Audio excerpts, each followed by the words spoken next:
Voces 101.5 FM. Conecta contigo. Presenta.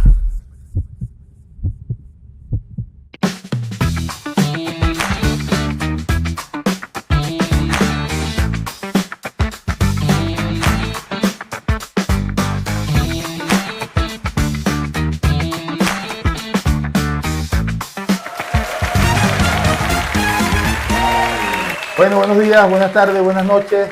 Estamos nuevamente, José Félix, en nuestro programa Desenmascarando la Economía con Valdés y Valera.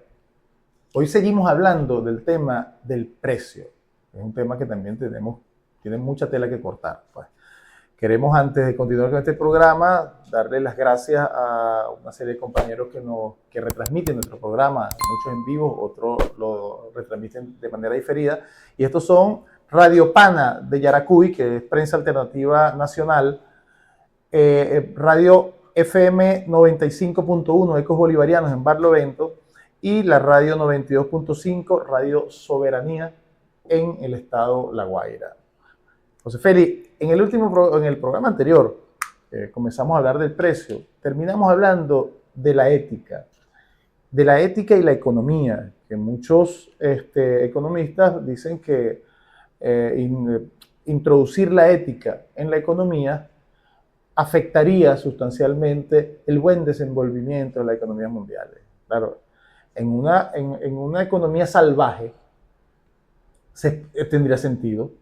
Y como el capitalismo es por naturaleza salvaje, porque si uno habla de capitalismo salvaje, eso es tautológico, es una redundancia, entonces entiende que economistas que defienden el actual sistema económico capitalista puedan decir no podemos introducir la ética en la economía. Porque ¿qué es la ética al final? La ética es un conjunto de valores, de principios que permiten una convivencia pacífica en el mundo, pues. O sea, es para que no. Y yo estoy más que convencido que la ética nos aleja de la animalidad, del salvajismo.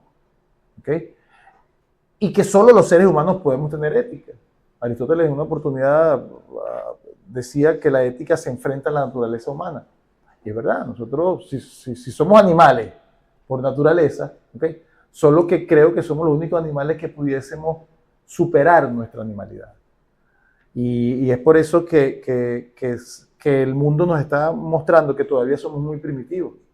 Vemos las guerras que están ocurriendo, en fin, aunque no es el tema del programa, pero eso nos dice a nosotros que el mundo requiere de ética. El mundo requiere de ética y la economía no puede escaparse. Nada más cercano a lo que ocurre en el mundo, porque todas las guerras son económicas. Sí, sí. Fíjate, hay un pensamiento liberal, es decir, esa afirmación de que la ética no puede meterse en la economía, forma parte de un pensamiento liberal, además que nos hizo creer, en general en la academia nos hizo creer durante muchos años que las ciencias eran neutrales, que las ciencias eran asépticas, que la ciencia no solo que no tenía ética, sino que no puede tener subjetividad. Y bueno, tanto las ciencias, las disciplinas, en distintas materias del conocimiento del ser humano y dentro de eso la economía, ¿no? Y insisto, nada más alejado de la realidad, no hay ninguna actividad académica asociada al conocimiento, al estudio que sea neutral y que no pueda tener ética. Es decir, la estadística la presentan y la matemática como neutral y no es cierto, la estadística se utiliza a favor de quien la maneja, de los intereses que están detrás, de quien paga la encuesta, es decir, desde y además cómo se hace la pregunta. Además así se haga con un estricto rigor científico. No es neutral.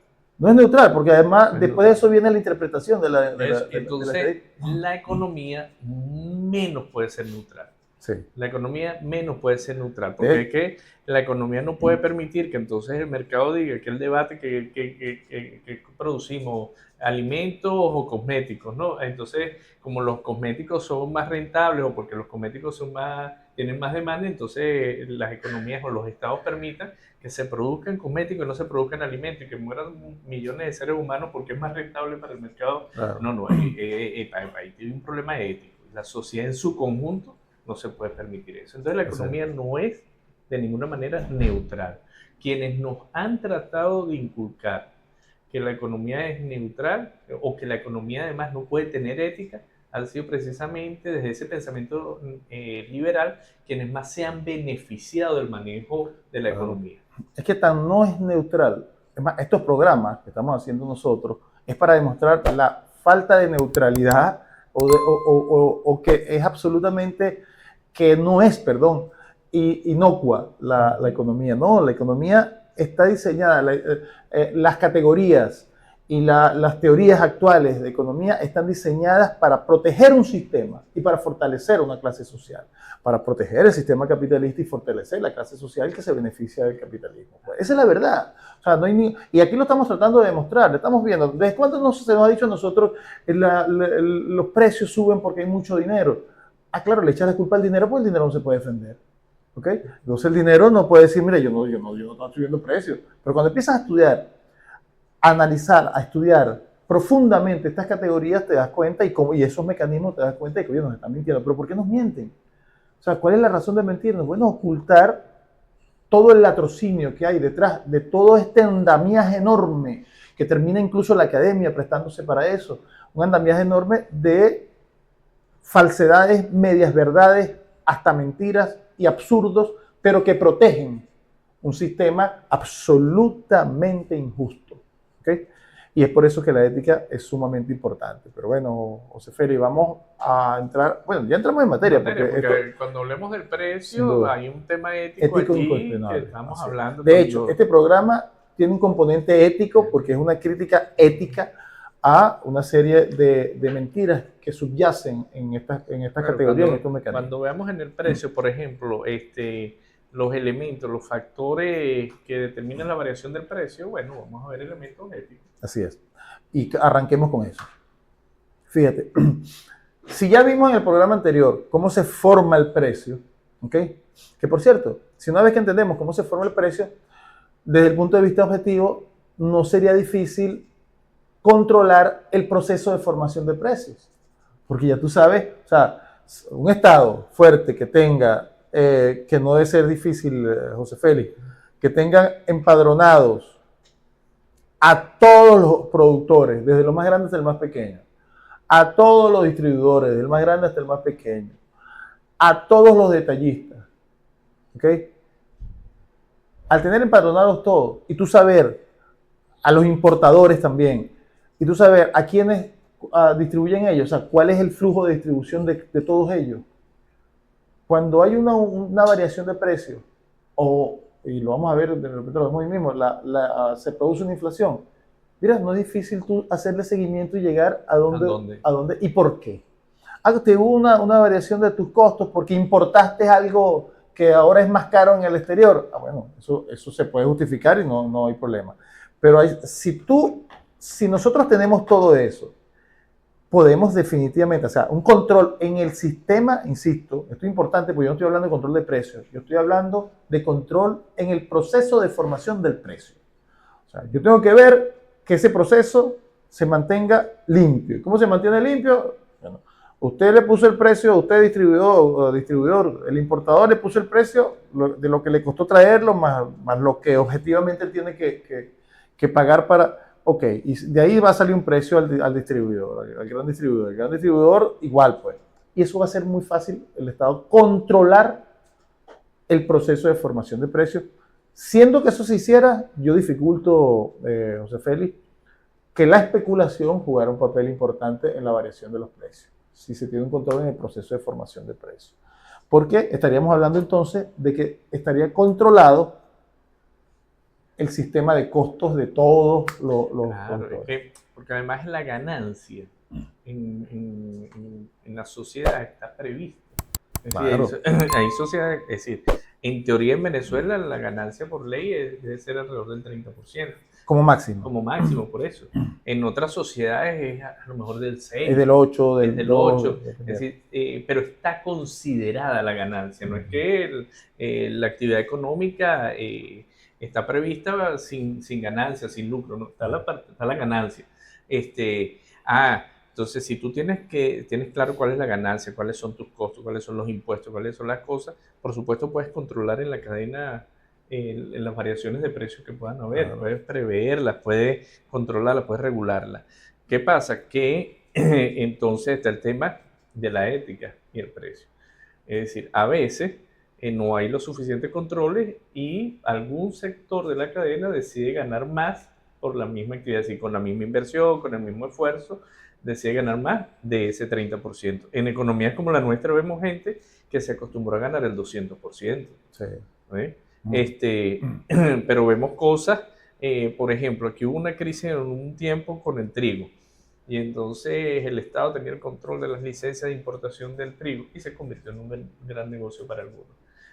Pasó con el crudo de soya. En algún momento el Estado tenía el control absoluto y se suponía que eso iba a evitar que aumentara el precio del aceite comestible. Y no fue así, porque entonces las licencias se convirtieron en un gran negocio también. Claro. Y ahí está el problema ético. Y es lo que en algún momento permite, eso que tú decías en el primer programa, que algún sector de esa cadena tenga un privilegio sobre los otros que le permita acumular más a través del precio. Así es. Y Entonces, es así porque fíjate, o sea, cuando usted vea una variación de precio, y yo soy de lo que cree, de lo que les voy a decir, yo no creo que todos o la mayoría de los comerciantes, productores, importadores, en fin, de los oferentes son una pila de bandidos que lo que quieren es exprimir al consumidor. Yo no lo creo, con toda honestidad no lo creo. Yo creo que la mayoría son gente como somos nosotros.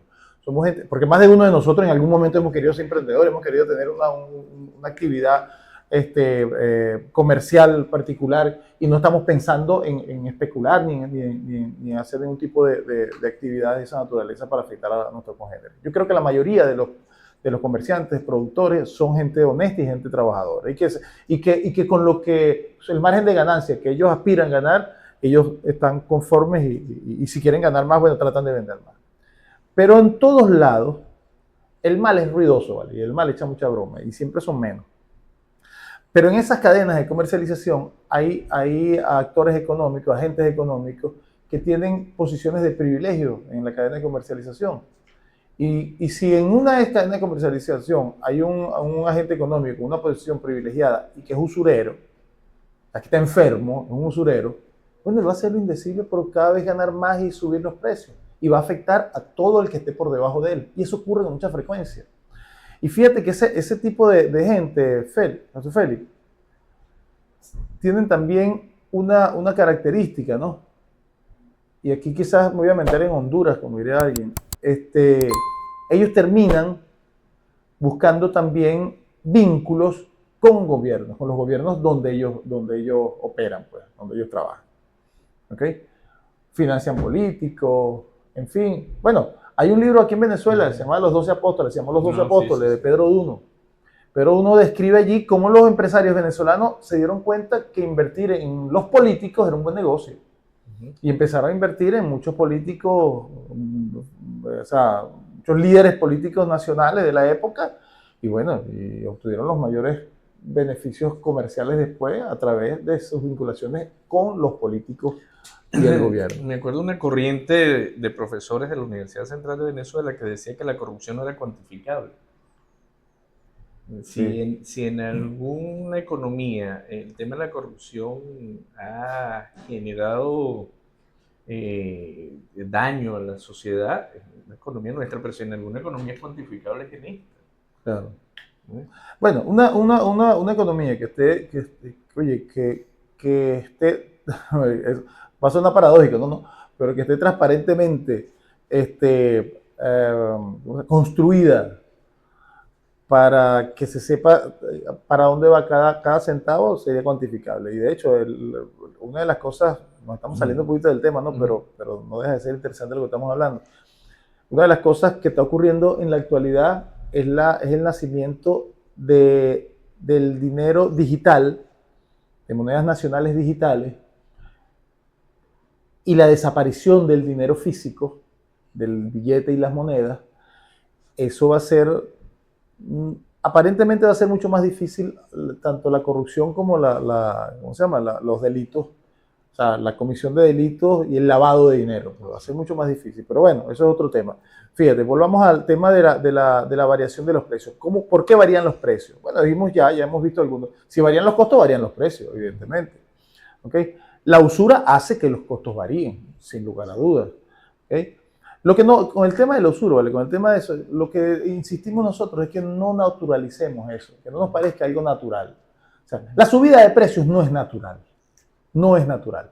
O sea, esa subida, la inflación no es natural, eso es lo menos natural del mundo. Yo creo que podemos hablar, José Félix, o arrancar a tocar algunos aspectos del tema inflacionario, sobre el tema de la inflación. Y fíjate, hablando de lo de los precios, la variación de los precios, aquí hay otro tema que hemos hablado, hemos conversado tú y yo, la relación precio-calidad, que nos hacen creer que mientras más caro tiene más calidad. No al revés, mientras más calidad es más caro. No. O sea, porque tú la calidad la terminas verificando una vez que estás en uso de lo que vayas a hacer, pues, ¿entiendes? O del bien o del servicio. Es cuando verificas la calidad. Pero tú lo primero que ves es el precio. Y a nosotros nos han domesticado de tal manera que si nosotros vemos algo caro y algo barato, decimos lo caro es mejor. Y sobre eso se han hecho varios experimentos sociales, ¿no? Yo recuerdo uno que me causó mucha impresión y muy reciente ese experimento social. Hicieron una torta de chocolate, ¿no?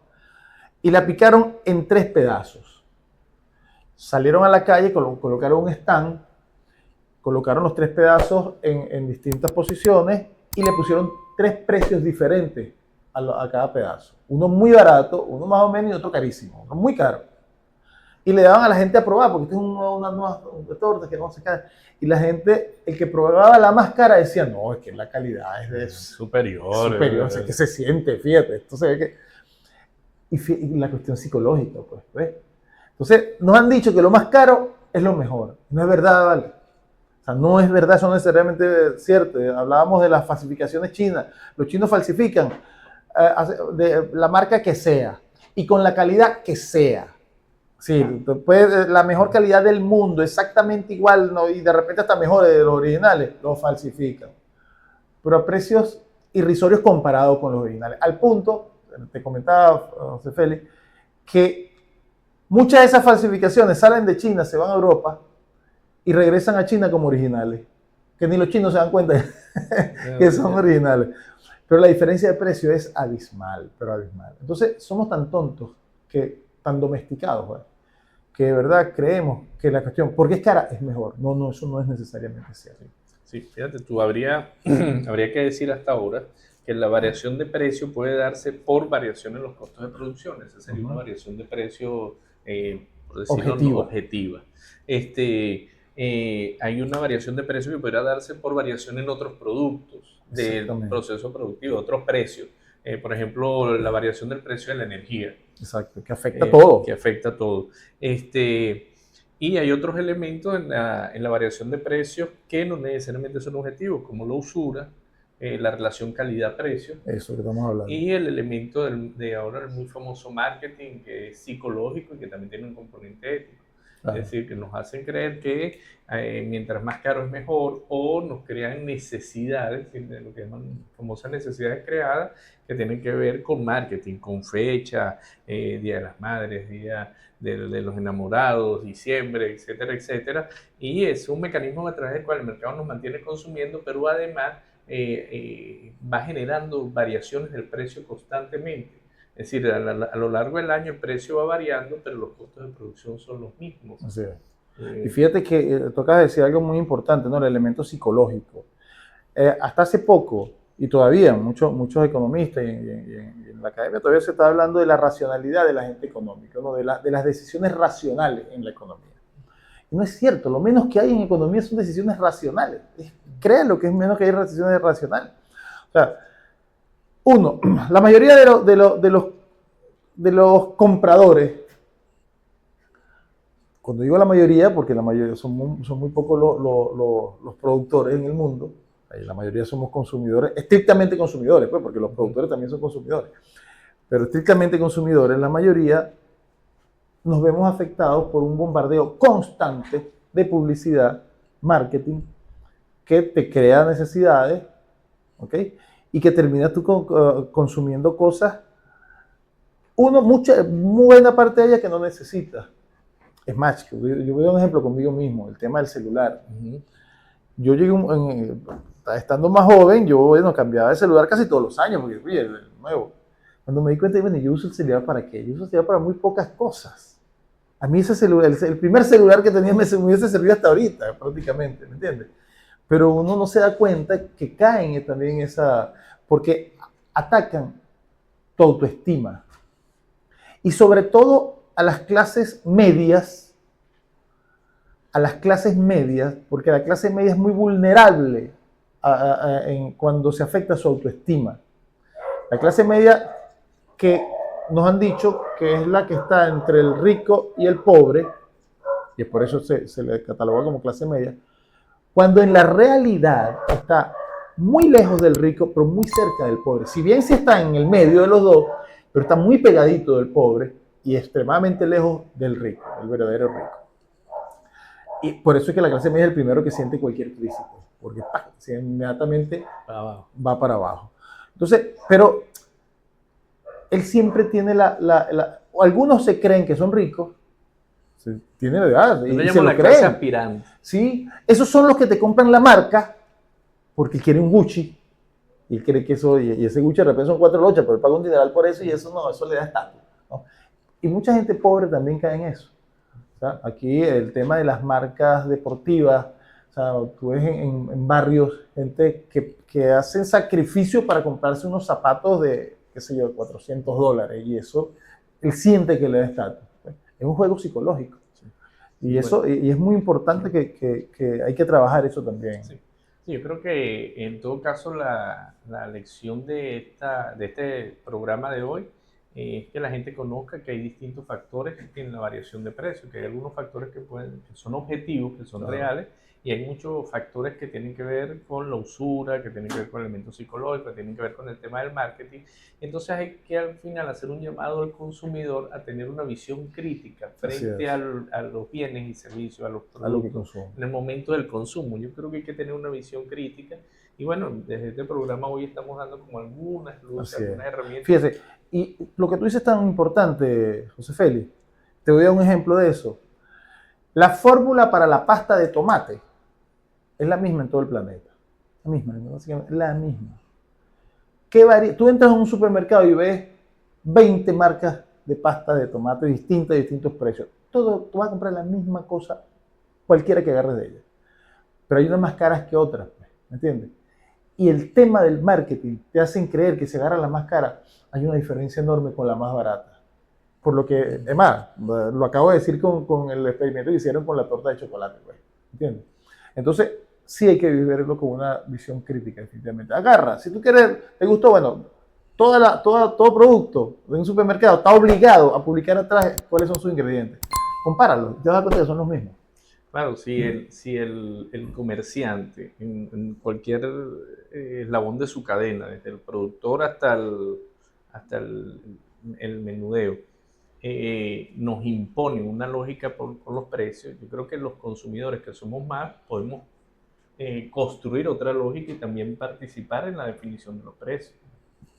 Es un poquito más difícil. Es complejo. Es complejo porque la necesidad... Con los boicots. Sí. En Europa lo hacen en algunos casos, pero no es fácil porque en nuestros sistemas donde a ti te mueve la necesidad, o sea, tú tendrías que decir, bueno, yo no voy a comer ahorita un producto barato como el pan, porque está muy caro, no como, pero entonces vas a conseguir algo que se adapte a tu poder adquisitivo y pueda suplir momentáneamente el pan. Es complejo porque esa es una de las debilidades que tiene el consumidor, que juegan con su necesidad. Llegamos al final de este podcast de hoy. Esperamos que haya sido de su agrado. El próximo programa también vamos a seguir hablando un poquito de esto, porque seguramente vamos a hablar de la inflación, que ya en definitiva tiene que ver con todo este tema de los precios que hemos ya hablado en los últimos programas, en el anterior y en este. Nos vemos entonces, despidámonos, José Félix. Bueno, nos vemos el próximo lunes, a la misma hora, a las 11 de la mañana. Y recuerden también que tenemos a los compañeros de Radio Pana y Yaracuy, Prensa Alternativa Nacional, la radio 95.1 FM Ecos de Barlovento y la radio 92.5 Radio Soberanía aquí en el estado de La Guaira. y Voces 101.5 FM en la Oye, casa. no, es la casa. No pueden dejar de escuchar este. Bueno, nos estamos viendo por nuestro canal de YouTube, pero a partir de ahora también nos vamos a ver por Instagram y por TikTok. Excelente. Nos vemos entonces.